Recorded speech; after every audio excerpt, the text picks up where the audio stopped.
Hey guys, it's Bobby Legs. About a week ago, or a little over a week ago, my buddy Ryan, who I consider my watch consigliere, he's the guy that I usually bounce ideas and purchases off of, and he usually he's saved me a lot of money. Let's put it to you that way. He's talked me out of some bad watches or watches that I would have bought on a whim. And I'd like to think that the relationship's reciprocal, and I've helped him along the way. Anyway, he forwarded me a link to the Invicta website. There was a new pro diver, the 31290, that come out, and to be honest, I never even had a thought about Invicta. It was just a brand that I really wasn't interested in, and I just had these preconceived opinions about Invicta that were based on nothing, no experience. I've never held an Invicta. I mean, I've seen them in department stores and online, and it just wasn't my cup of tea.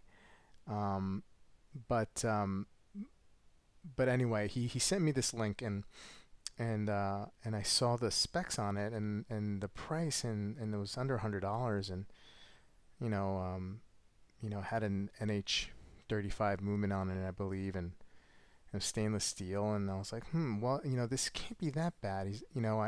Let me get past the roadblocks that I've put up about this brand and this watch. Let me set aside whatever beliefs I've had, because I often think that, and I'm definitely under the illusion that my thoughts and ideas are always right, and my actions are justified, and I know that about myself. So that's why I bounce the ideas off of people to help me come to the right answer. So unfortunately, though, I went on the website, and that watch had sold out. So I decided, well, I'm hooked here a little bit. I'm interested. Let me see if I could find something very similar, and I did. So I ordered the ProDiver 89 to 60B. It was around $90, and then there was some 25% coupon code on the site. So basically, I got it for $90.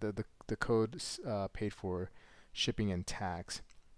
So I just got it today, and we'll unbox it together. Now I'm gonna give you my initial thoughts. I don't have any of the specs in front of me. I will be doing a review in the next couple weeks, and I'll give you the full specs and whatnot. I do have my caliber. Excuse me. I do have my caliber here, so I will, take some measurements, and I'll give you my initial thoughts. And it's a pretty loud presentation, I would say. Yellow box here. I don't even know what this is. I mean, I guess it's supposed to be like leather, but I don't know. It's definitely not. I really have no idea. I've never been good at this kind of thing, like judging whatever material it is. But whatever. The watch was $90. Who cares? And there it is. Okay. So right off the bat, of course, I mean, this is definitely an homage, a Submariner, Rolex Submariner homage. It's got a nice little heft to it. Okay. This does have the NH35 movement in it. Some sort of mineral glass here. I mean, it's not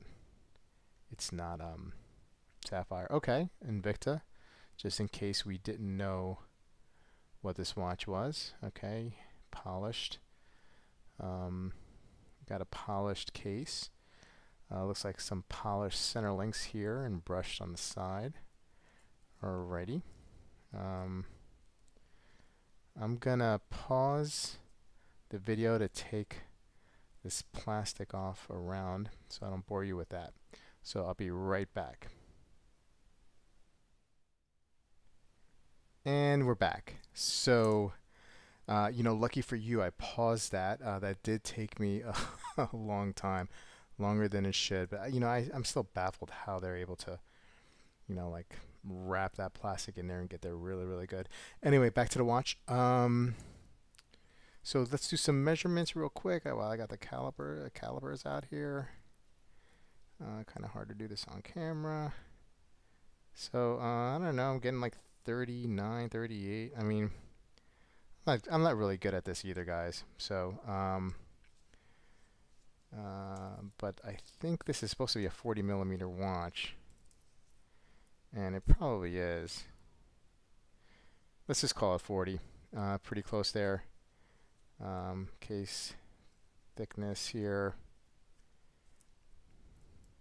14 and a half. Lug to lug. Let's zero this out here. Looks like about 20. And lug width. I mean, that was lug width. Lug to lug. About 47, 48. I mean, this is a nightmare. Sorry, guys. I'm not really good at doing this while in front of a camera. Anyway, exhibition case back. So we can see that beautiful NH35 stamped clasp.